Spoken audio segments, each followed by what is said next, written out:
ఇవాడు 24 గంటలు గదే ఉంటాడు. ఉంటాయి కదా డేటింగ్ యాప్స్, గదనే ఉంటాడు. ఎట్లా దొరుకుతారు అమ్మాయిలు? డేటింగ్ యాప్ని దొరుకుతారు.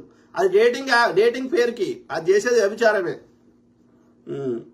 మిగతా ట్రావెలర్స్ అట్లా చేస్తలేరు కదా. వాండరింగ్ విత్ పెయింట్ కానీ, తెలుగు యాత్రి కానీ, ఉమా ట్రావెలర్ కానీ, రవి ట్రావెలర్ కానీ, ఇంకా చాలా మంది ఉన్నారు. వాళ్ళు జెన్యున్ గా పోతున్నారు, కష్టపడుతున్నారు, వాళ్ళ సొంత పైసలు ఖర్చు పెట్టుకుంటున్నారు. They are giving good content. వాళ్ళ అదృష్టం బాగాలేక విట్టయితలేవు కానీ, but they are providing good content. మీరు చూడండి, ఆమె అమ్మాయి వాండరింగ్ విత్ పెయింట్ అనే నార్త్ ఇండియన్ అమ్మాయి ఉంటుంది, గరిమా బక్షి అని. మస్తు కష్టపడి తీస్తుంది అమ్మాయి. హిందీలో మాట్లాడుతుంది. తెలుగు యాత్రి అయితే ఆమె పాపం మన గోదావరికి అనే అమ్మాయి ఆ చైనాలో పోయి ఆయనతో అడ్డం పడ్డది. ఓకే, దెబ్బలు తగిలించుకుంది. మళ్ళీ పైసలు లేవు, వాళ్ళకి ఏం వ్యూస్ వస్తలేవు, వాళ్ళ సొంత పైసలు ఖర్చు పెట్టుకొని తిరుగుతారు. అర్థమైందా? ఇట్లా వీనికే ఎందుకు అందరితో గొడవలు వస్తాయి? నువ్వు కాంటెంట్ ప్రొవైడ్ చేయి, నువ్వు మంచి కాంటెంట్ చేయి, నీకు వ్యూస్ వస్తాయి, అయిపోయింది. నీకెందుకు వస్తాయిరా అందరితో గొడవలు? ఇంతమందితో ఎందుకు గొడవలు వస్తాయిరా? ఉమా ట్రావెలర్ ఎవడో వాడిని మస్తు ఇబ్బంది పెట్టిండు. రవి ట్రావెలర్ నాకు గుర్తులేదు, స్టార్టింగ్ లా వాడు ఇది చేపిస్తుండు, నా ఛానల్కి వ్యూస్ రానిస్తలేడు, నా ఛానల్ ప్రమోట్ చేయనిస్తలేడు, ఎన్ని తిట్టిండో ఆయనని అమెరికాలో ఉంటాడు ఉమానో. ఎందుకంటే వాడు ఆయన చేసింది ఏం లేదు, ఆయన పని ఆయన చేసుకుంటుండు. వీడు కావాలని వీని వ్యూస్ కోసం కాంట్రవర్సీ క్రియేట్ చేస్తున్నాడు. దరిద్రుడు ఉన్నాడు వాడు, మంచోడు లేడు, దొంగ నాకు. రాజేందర్ రెడ్డి సింగసాని ఏమంటున్నారు, ఉమా ట్రావెలర్. అదే బ్రదర్, ఇక ఆయన అయితే అయిపోయింది కదా, అది ఆయన రిచ్మండ్ లో ఉండేట ఆయన అయిపోయింది. ఉమా ట్రావెలర్. సో అంటే వీడి ఛానల్ని ఇంక్రీజ్ చేసుకోవడానికి మిగతా వాళ్ళని తక్కువ చేయడము, వాళ్ళని అవమానించడము, వాళ్ళ ఛానల్ని వాళ్ళకి డిఫేమ్ చేయడము కరెక్ట్ కాదు కదా. వీడు ఏదో కాంటెంట్ చేసుకో, ఎవడొద్దన్నాడు, ఎవడాపుతున్నాడు? ఇట్స్ ఏ ఫ్రీ కదా. ఎవడైనా వాళ్ళు గుడ్ కాంటెంట్ ఉంటే చూస్తారు కదా, అంతవరకే. కానీ లంగ కథలు పడాల్సిన అవసరం లేదు కదా, వేరే వాడిని పొట్ట కొట్టాల్సిన అవసరం లేదు కదా. ఉమా ట్రావెలర్ 100% సూపర్, అన్వేష్ కన్నా 1000 times బెటర్. చాలా మంది ఉన్నారు బ్రదర్ ఉమా ట్రావెలర్. ఆయన ఏంటంటే బడ్జెట్లో పైసలు ఖర్చు కాకుండా ఏదో వేరే వాళ్ళ ఇంట్లో వండుకుంటా ఏదో చేస్తాడు. ఓకే హీస్ ఓన్ వే, అంటే ఆయనది ఒక స్టైల్. ఓకే, కానీ నాకు నచ్చిన వాళ్ళలో ఆ అమ్మాయి బాగా నచ్చింది. వాండరింగ్ విత్ పెయింట్ అని ఉంటుంది, గరిమా బక్షి ఆమె పేరు, నార్త్ ఇండియన్, హర్యానా అమ్మాయి. నాకు ఆమె నచ్చింది. Neelakanti Kumar Rajwada. Thank you to all my brothers, sisters, friends, everyone. Okay, ఇప్పుడు నేనేం వ్యూస్ కోసము నాకేదో పీకాలని చేస్తలేను కదా. నాకు ప్యాషన్ అంటే మనకు సమాచారం కరెక్ట్ చెప్పాలనేది. వ్యూస్ వస్తే రాని, రాకపోతే రాకపోని, ముచ్చట కరెక్ట్ చెప్తున్నామా లేదా అనేది ముఖ్యం కదా. మనం చెప్పడం వల్ల ఒక్క మనిషి మారినా మన ఎఫర్ట్కి వాల్యూ ఉన్నట్టు. ఇప్పుడు ఒక రమణ మహర్షి ఉండే, ఆయన నాకు తెలిసి ఎప్పుడూ పెద్దగా మాట్లాడలేదు, కానీ ఆయన వల్ల ఇన్ఫ్లుయెన్స్ అయిన వాళ్ళు, ఆయనను ఇన్స్పిరేషన్ తీసుకున్న వాళ్ళు చాలా మంది, వాళ్ళ జీవితాలను బాగు చేసుకున్న వాళ్ళు చాలా మంది ఉన్నారు. ఇది రమణ మహర్షి. కానీ సద్గురు అనేట ఈయన ఏది కమర్షియల్ చేసేసిండు, మొత్తం ఆయన వ్యాపారం చేసుకుంటుండు, భూములు కబ్జాలు పెట్టిండు. ఇప్పుడు బిడ్డని దానికి ఆయన తర్వాత నెక్స్ట్ వారసురాలను చేసిండు, బిడ్డని అల్లుని. సో కోట్లు ఒక 200-300 ఎకరాలు చేసుకున్నాడు. ఆ యొక్క గింజలు నాటుతా అని చెప్పి కర్ణాటక ప్రభుత్వంతో యొక్క అగ్రిమెంట్ కాంట్రాక్ట్ చేసుకొని ఒక్క సీడ్ అంటే అదే చిన్న మొక్కకి ఎంతనో ఛార్జ్ చేసి అట్లా 6,000 కోట్లు ఎంతనో అక్కడ కర్ణాటక ప్రభుత్వం దగ్గర తీసుకున్నాడు. ఆయన కమర్షియలైజ్ చేస్తున్నాడు.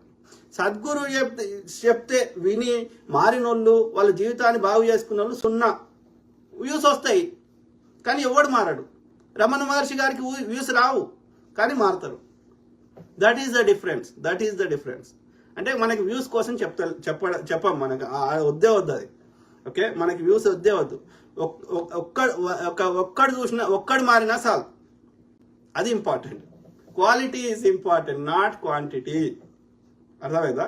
సో ఆ ఒక్కడు మారినోడు ఇంకో 10 మందిని మారుస్తాడు. వ్యూస్ ఏం చేసుకుంటావు? చెత్తలో పెట్టుకుంటావు. మనకి వ్యూస్ వద్దు, పనికిరాని చెత్త వద్దు. రాజు పోషాల, జై కాంగ్రెస్ అమ్మ, జై కాంగ్రెస్. కానీ ఇది కాంగ్రెస్ అమ్మ, ఇది జనరల్ టాపిక్.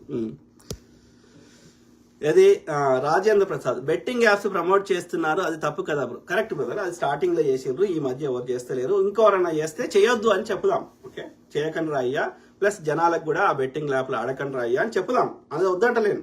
ఓకే, అది అంతవరకు ఓకే. కానీ ఇప్పుడు సన్నీ యాదవ్ అయితే బెట్టింగ్ యాప్లు ప్రమోట్, సన్నీ యాదవ్ మీద ఆయన బెట్టింగ్ యాప్ల గురించి కూడా మాట్లాడలే. లోకల్ బాయ్ నాని అంటే ఆయన 3 ఏళ్ల కింద చేసిండు, ఇప్పుడు చేయలే. 3 ఏళ్ల కింద వీడియో తీసుకొచ్చి ఇప్పుడు ఆయనను డిఫేమ్ చేస్తున్నాడు. మరి స్టార్టింగ్లో అన్వేష్ కూడా చేసిండు, క్రేజీ షాల్ని కూడా చేసింది స్టార్టింగ్లో. ఇక ఇట్లా వండి ఇట్లా పోతే ఇట్లా వస్తాయి, ఇక ఇట్లా మీ అకౌంట్లో వేస్తారు అని ఆమె ఎన్ని వీడియోలు చూసిన స్టార్టింగ్లో నేను క్రేజీ షాల్ని. వాళ్ళకి తెలియదు పాపం, వాళ్ళకి తెలియదు. వాళ్ళేమో ఇప్పుడు నేనేమంటున్నా, వాడిని వీడిని తిట్టుడు ఎందుకు? యాప్లనే బ్యాన్ చేస్తే అయిపోయింది కదా, గవర్నమెంట్ చట్టం చేస్తే అయిపోయింది కదా. రాష్ట్ర ప్రభుత్వాలు కానీ కేంద్ర ప్రభుత్వం కానీ చేస్తలేరు. ఆ బెట్టింగ్ యాప్లలో వాడు దోసుకున్న దానికెళ్ళి వాళ్ళకి ఎలక్టోరల్ బాండ్స్ ఇస్తున్నారు, డొనేషన్స్ ఇస్తున్నారు రాజకీయ పార్టీలకి. అంటే రాజకీయ పార్టీలే వాళ్ళని ప్రమోట్ చేస్తున్నాయి కదా. మరి సోర్స్ని తిట్టకుండా ఈ మధ్యలో ఉన్న పొరగాలను తిడితే ఏమొస్తుంది? అంటే వీళ్ళుగా సోర్స్ ఒక్కడే దోసుకోవాలనా? ఈ మధ్యలో ఉన్న పొరగాళ్ళకి 5 పైసలు రావద్దా? సిగరెట్ తాగొద్దు అని రాస్తారు, దాని మీద క్లియర్గా పెద్దగా రాస్తారు, అది బొమ్మ పెడతారు, మద్యపానం తాగొద్దు అని పెడతారు. అయినా ఎవడు మద్యపానం ఆపుతలేడు, ఎవడు సిగరెట్ ఆపుతలేడు. Same thing with betting apps. వీడు చెప్తే వాడు ఆగడు, వీడు వద్దంటూ ఊరుకోడు. అర్థమైందా? వాడికి ఆ రోగం ఉంటే ఫ్రీగా వస్తాయని ఆశ ఉన్నాడు, నువ్వు చెప్పినా పెడతాడు, చెప్పకుండా పెడతాడు. నిజంగా జెన్యూన్గా వద్దు అయితే చట్టం తేండి, ప్రభుత్వాన్ని రిక్వెస్ట్ చేయండి, బ్యాన్ చేయండి. వాడు చేయడు. ఎందుకు చేయడంటే వీడు దోసుకున్న దానికి ఈ బెట్టింగ్ యాప్ ఓనర్ గాడు వాళ్ళకి రావాల్సిన వాటాలు ఇస్తాడు. ఇస్తేనే వాడు చిల్లర వంచిపెట్టి మళ్ళీ గెలుస్తాడు. It's a trap. So we need to educate common man. చట్ట ప్రకారం నేరం కానప్పుడు మనం ఏం చేస్తాం? ప్రతి టీవీ ప్రతి సినిమా ముందు పెడతాడు వాడు ధూమపానం తాగకూడదని. తాగేటోడు తాగుతూనే ఉన్నాడు, రోగాలు తెచ్చుకుంటాడు. ఏం చేద్దాం? అంటే మరి వాళ్ళకి నా ఫ్రీడమ్ ఉంది, నాకు స్వేచ్ఛ ఉంది అంటే మనం ఏం చేద్దాం? ఇప్పుడు అమెరికా, ఇంత పెద్ద అమెరికా, డెవలప్డ్ అమెరికా అన్న దాంట్లో కూడా ఇవన్నీ ఉన్నాయి. ఈ క్యాసినోలు ఉన్నాయి, స్ట్రిప్ క్లబ్లు ఉన్నాయి, అన్నీ ఉన్నాయి. మరి ఏం చేద్దాం? ప్రపంచం అంతా అట్లనే వచ్చింది, ఏం చేద్దాం? అంటే నేనేమంటున్నా, సోర్స్ని కొట్టకుండా ఒక పిచ్చుకల మీద బ్రహ్మాస్త్రాన్ని చిన్న వాళ్ళ మీద మనం ఇది చేయడం కరెక్ట్ కాదు. చట్టాన్ని తీసేయండి. చట్ట ప్రకారం నేరం చేస్తున్న వాళ్ళు చట్టం తెస్తే వాళ్ళు ఎట్లా చేస్తారు? చేయలేరు కదా. గేమ్ యాపే లేనప్పుడు వీడు ఎట్లా ప్రమోట్ చేస్తాడు? ఆలోచించండి.